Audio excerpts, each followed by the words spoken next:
Hi, and welcome to our COP28 interview series here in Dubai. Canada has some of the highest per capita emissions worldwide. That's why it's more important than ever for there to be cross-sector involvement in looking at solutions to this problem. Canadian private equity and real estate firm KingSett Capital knows this better than most. Founded in 2002, the firm invests in real estate solutions to deliver sustainable premium risk-weighted returns.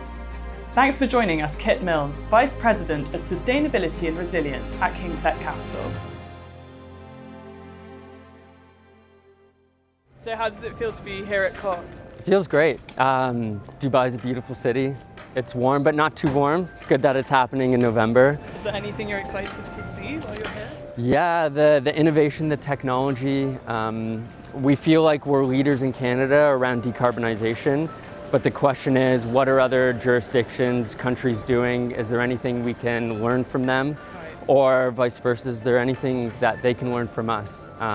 So we're really open to sharing and kind of seeing what value we can get out of it. Yeah, it's interesting to learn about different frameworks and how it's all operating basically. Should we go and chat about it in the studio some more? Yeah, that sounds great.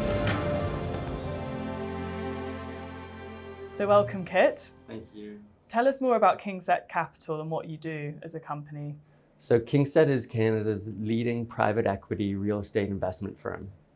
We're delivering customized investment solutions across differentiated strategies, including income, urban, mortgage, affordable housing, and residential development.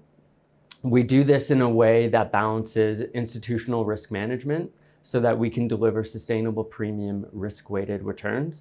And because KingSett employees invest in the assets and funds alongside our partners, there's significant alignment on our objectives that we seek to achieve.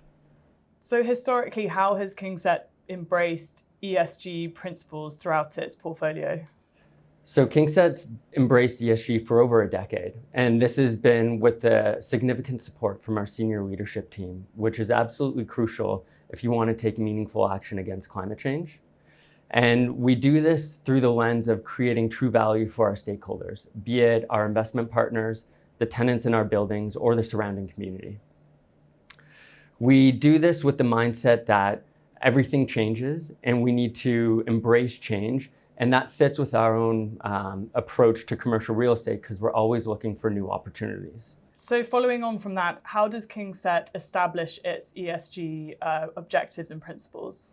So those are set through our ESG strategy, which is applied across all our assets and funds. At a high level, our ESG strategy focuses on embedding targets and commitments across all our investment and business decisions.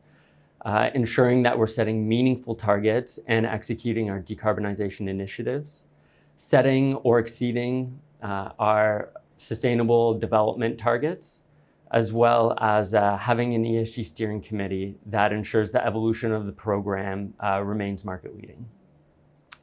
The framework is there so that the assets and the funds can customize their own approach to best suit their needs. And at the end of the day, really what we're trying to do is create long-term value for our stakeholders. I want to look at carbon emissions in a bit more detail now. So the real estate industry contributes nearly 40% of carbon emissions globally every year. What is your decarbonization strategy? Absolutely. It's a massive amount of carbon. And in downtown urban cities like Toronto, that actually pushes to over 50%. And that's a funny number because we had to define our decarbonization strategy, put a stake in the ground, and we chose to say that it's a massive asset repositioning that enables it to reduce a minimum of 50% of its carbon emissions against its baseline. Now, at a high level, that seems kind of straightforward and easy, but these strategies are actually extremely difficult to develop and then execute. There's a lot of moving parts in terms of return on investment, controlling the capital expense side, understanding how operating costs will be impacted, and then making sure that all of this fits within the line of what your investors are looking for return and what their values are. So in order for us to manage all of this, we had to set up a number of prerequisites to ensure that we're not going to just try to boil the ocean. We had to understand where can we act and where can we act now. So the first prerequisite is ensuring that the major equipment that you need to replace is at or near end of life. Understanding you're going to fast track some of that, but we understood that you're going to be in for spending a lot of money just to keep the building operational. What then is the added cost premium to decarbonize that asset, and how does it impact the knock-on effects on operations? The second prerequisite is the asset needs to be in a region or on a grid that supports electrification or is on a trajectory to do so. If the grid emissions for electricity are dirtier than the combustion fuel you're displacing and there's no pathway for that to get cleaner, it's very hard to make the environmental impact and value creation thesis work. And then the final one is the asset itself needs to be able to handle the cost premium to decarbonize. This does come at a cost premium. Certain assets, especially going through COVID, weren't able to shoulder that, for instance, retail. So we look at long-term operating cost savings to determine where business as usual and a zero carbon strategy cross, and at what point you can recover those cost premiums. And it's interesting because you've highlighted all these challenges, but you're also having to work with what you have physically. A lot of the buildings in Canada are already built. It's not new builds so much that you can start from the beginning and have all these objectives kind of ticked off. Agreed. I believe that the numbers out there are about 80% of the built environment that needs to be decarbonized already exists. So we have the complex job of understanding that there's a once in a 20-year opportunity for big buildings to decarbonize them. That's when their major equipment comes up for renewal. Then we're looking at what opportunities exist in the market, what technologies, and how they can fit within the building itself. It's again, it's a complex strategy to develop. And in order to do our proper analysis and test different assumptions and different metrics, we ended up creating our own building decarbonization modeling tool. This was something that allowed us to take a variety of metrics that would impact return on investment, utility costs, carbon savings, energy performance, model it out over a 20-year period, and determine what's the right decision for the property and when we should execute it. When we presented this to our partners, there was such strong feedback that this was a very valuable tool and they would love their own version of it, that we made the conscious decision to release that to the market for free. Anyone in the world can download the Kingset Decarbonization Modeling tool and use the same framework that we use to develop and execute our strategies. And we did this because the fight against climate is a shared one. Carbon emissions don't care about what building they come from. They don't care about borders. And the entire market globally needs to come together, needs to share, needs to learn, needs to support each other if we're even going to come close to the Paris Climate Agreement targets of a 1.5 degrees Celsius warming. So with all of that in mind, can you elaborate a little bit more on what you've achieved so far? Absolutely. So with this in mind, we've got a pretty aggressive decarbonization target of 35% reduction by 2027. And to achieve that, we first looked for the easiest win in our portfolio. Back in 2019, our CEO came to our team and asked, 2050 is too far away. What can we do today? What can we do now? So we canvassed our portfolio looking for the easiest win. And that happened to be Scotia Plaza's 40 King Street West.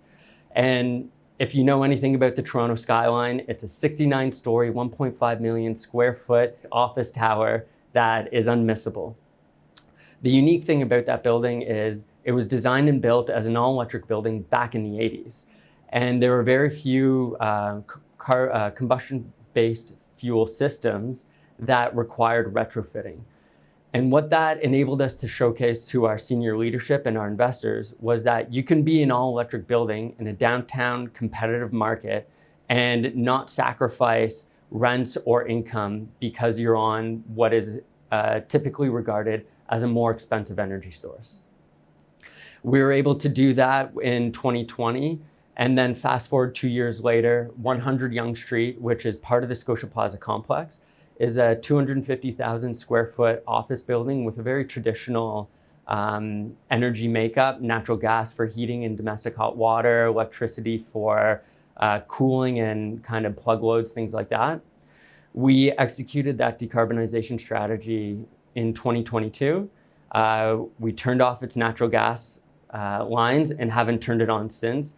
It eliminated 75% of its carbon emissions right off the bat.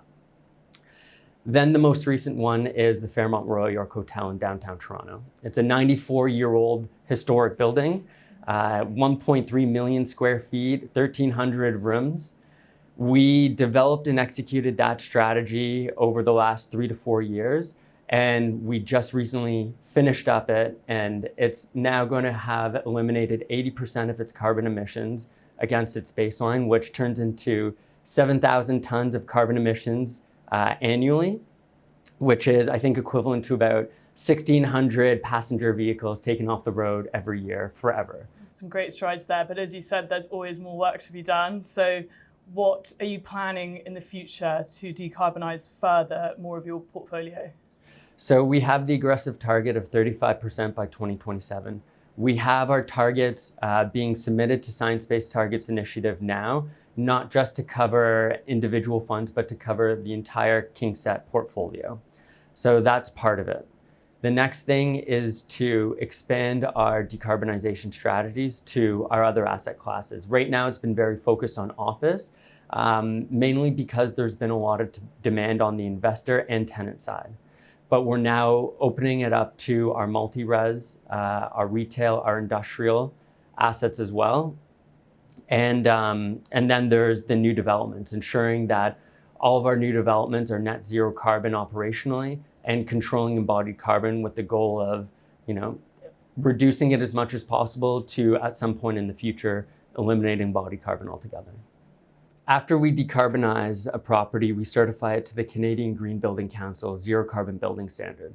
And this is very important for us because greenwashing is so prevalent in the market right now, and so much of executing a decarbonization strategy happens back of house. A tenant's not really supposed to notice anything significant except for more controllability and comfort and better quality of their asset. And the Canadian Green Building Council Zero Carbon Building Standard enables us to have a third-party verifier come in and say, we did all the work that we're claiming to do, and we haven't just bought a bunch of carbon credits to throw money at the problem and call it a day. And finally, what would you like to see come out of COP28 here in Dubai? I'm here today to understand where Canada sits within the wider global pursuit. Everyone always says that Europe is leading.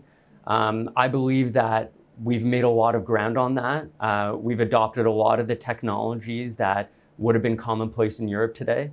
So we want to now see has Kingset fully caught up? Are we ahead in any aspects? Are there new technologies that we're not yet aware of? And how easily can we adopt them and start executing? Kit Mills, thank you so much for joining us today. Thank you.